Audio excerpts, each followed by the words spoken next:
വാസുദേവായ ശ്രീകൃഷ്ണായ നമോ നമഃ. എല്ലാവർക്കും നമസ്കാരം. ഭൂമിക പുനർജനയുടെ ശ്രീരാമകഥാമൃതം ഇന്ന്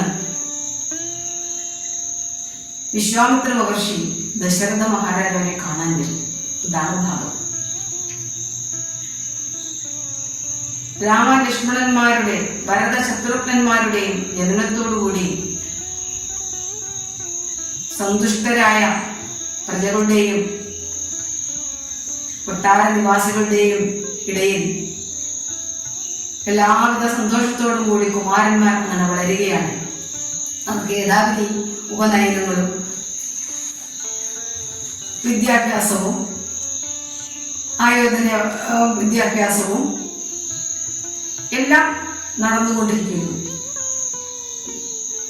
ധർമ്മശാസ്ത്രവും മറ്റു മുനിമാരിൽ നിന്നും ഹൃദയസ്ഥമാക്കി കുമാരന്മാർ എല്ലാ വിദ്യയിലും അഗ്രഗണ്യരായി.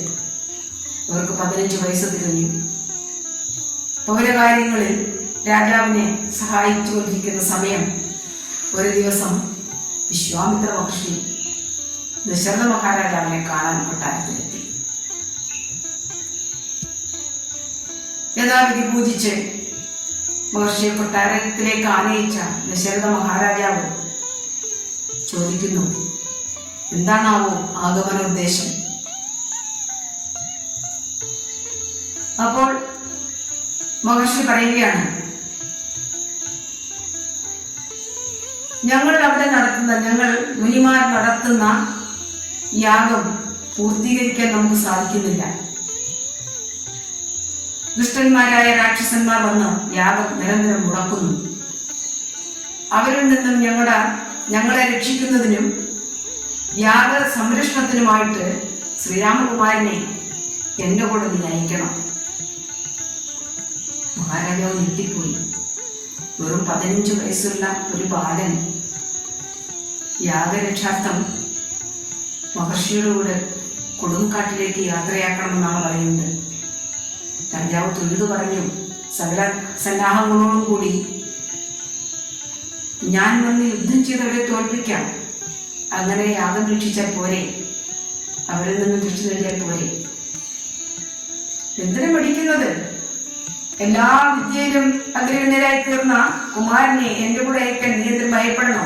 ഇത് കേട്ടു നിന്ന വസിഷ്ഠ ഗുരു പറഞ്ഞു, ശങ്കിക്കണ്ട, മഹർഷിയോട് പറഞ്ഞയക്കൂ കുമാരനെ.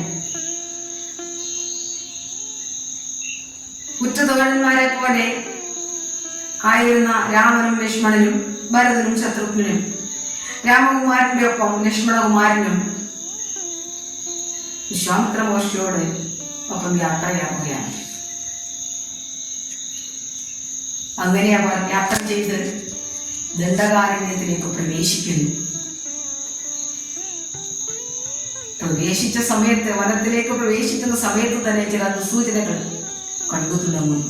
ഇവിടെ ഈ ഭാഗം ഭഗവാന്റെ പദാരവിന്ദങ്ങളിൽ അർപ്പിച്ചുകൊണ്ട് എല്ലാവർക്കും ഒരിക്കൽ കൂടി നമസ്കാരം.